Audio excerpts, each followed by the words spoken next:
Okay, so what just happened? The Nuggets are on their way to the conference finals, and the most shocking way ever. Second 3-1 comeback of these playoffs. Fourth straight Game 7 series for the Nuggets, and wow, is all I can say right now. I'm kind of speechless. Where do I start, man? I'll start with the Nuggets. So I'll give Jokic and Murray their full credit, 100%. Especially Jokic. As good as Jamal Murray played, 40 points, just making shot after shot after shot. I gotta give the game ball to Jokic. He had his fingerprints all over the game. He didn't shoot too well, but the passes were amazing, and the defense for the Clippers just changed because of Jokic. Even though he wasn't scoring, just making plays, rebounding, all of that stuff. They had to put all their energy, all their attention to Jokic, and that just opened up the floor for everyone else.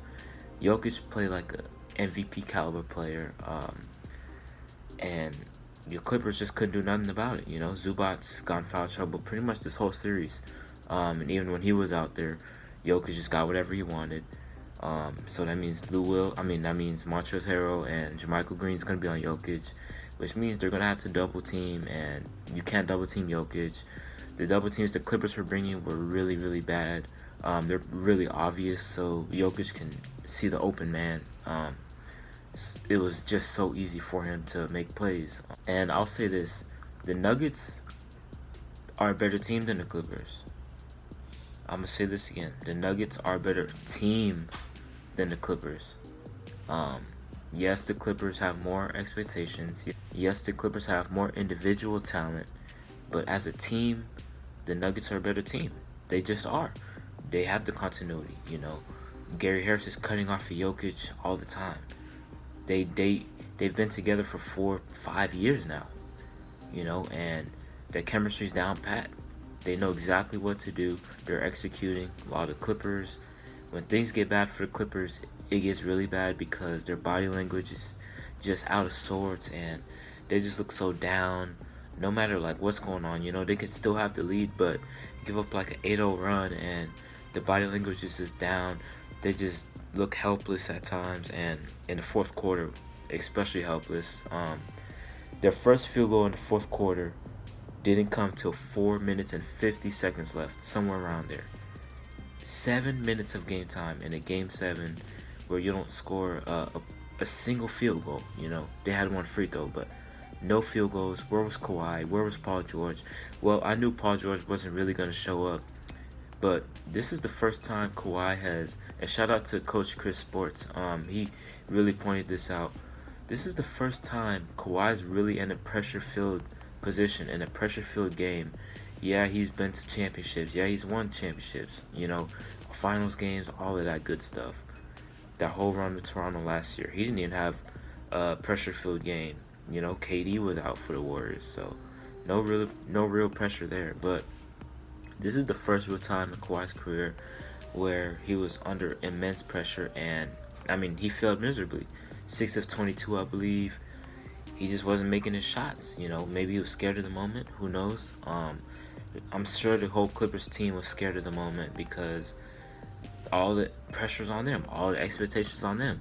LA versus LA conference finals. We've been talking about this since last July, and for them to go to a game 7 with Denver blowing a 3-1 lead in that game 7, they should have never been in that position in the first place. Paul George, that's pretty much how I expected him to play. Obviously I want him to succeed. I want him to play great, but he's just scared of the moment every single time. Whether it's OKC, whether it's Indiana.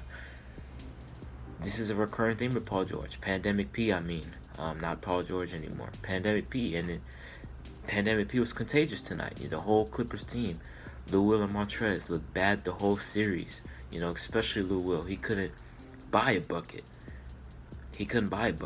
And Doc Rivers did not do a good enough job of making the right adjustments offensively and defensively. They didn't try to expose Jokic enough. That was one big thing I wanted to talk about. They just didn't want to take advantage of Jokic and pick and rolls, putting him in pick and rolls and all of that good stuff. And on the other end of the court, they're bringing weak, really, really bad double teams towards Jokic. They're making it way too obvious for him, and he's just getting whatever he wants in terms of passing the ball. They just couldn't stop him. And Doc Rivers gets a lot of that blame. This is Doc Rivers' third 3-1 series lead that he's blown as a coach. He blew another one in 2015 versus the Rockets, and then another one back when he was the coach in Orlando. Blew one to the Pistons. Doc Rivers got to get some of the blame. PG got to get a lot of this blame. And the Nuggets just get the rest of the credit right there, man. Shout out to Mike Malone. Shout out to Michael Porter Jr., who is just, he just brings that energy, man. Obviously, this is not the player he's going to be maybe even next year, for the next 10 years. But for right now, Michael Porter Jr. is playing his role. He's playing hard on defense. He's not really good on defense, but he's playing hard. He's rebounding the ball. He's an excellent rebounder. Michael Porter Jr. is a great rebounder for a second year. Well, technically rookie, but he's a really good rebounder, especially offensively. Like I said, Gary Harris played a really great series defensively and offensively. Guarding Kawhi, guarding PG, doing the best job he possibly could on those guys while making shots. He made some threes. He cut to the basket.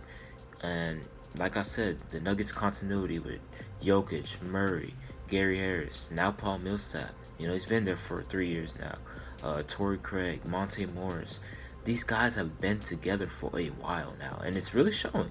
They know exactly what to do. It's just a matter of, are they going to execute it or not?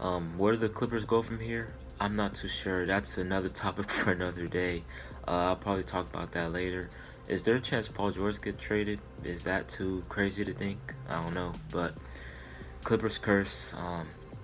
What else is new? Still haven't made a conference finals, and this is their best team of all time. And they still haven't made a conference finals. Maybe they won't ever make a conference finals. Kawhi should stay in Toronto. Looking forward to the Nuggets Lakers series. It's gonna be real interesting. I really wasn't expecting it at all, so I don't have too many thoughts on it right now. But prediction video coming out Thursday. Jokic versus AD obviously is the matchup to look for, and we're gonna see, man. But shout out to the Nuggets, another 3-1 comeback. Yeah, crazy.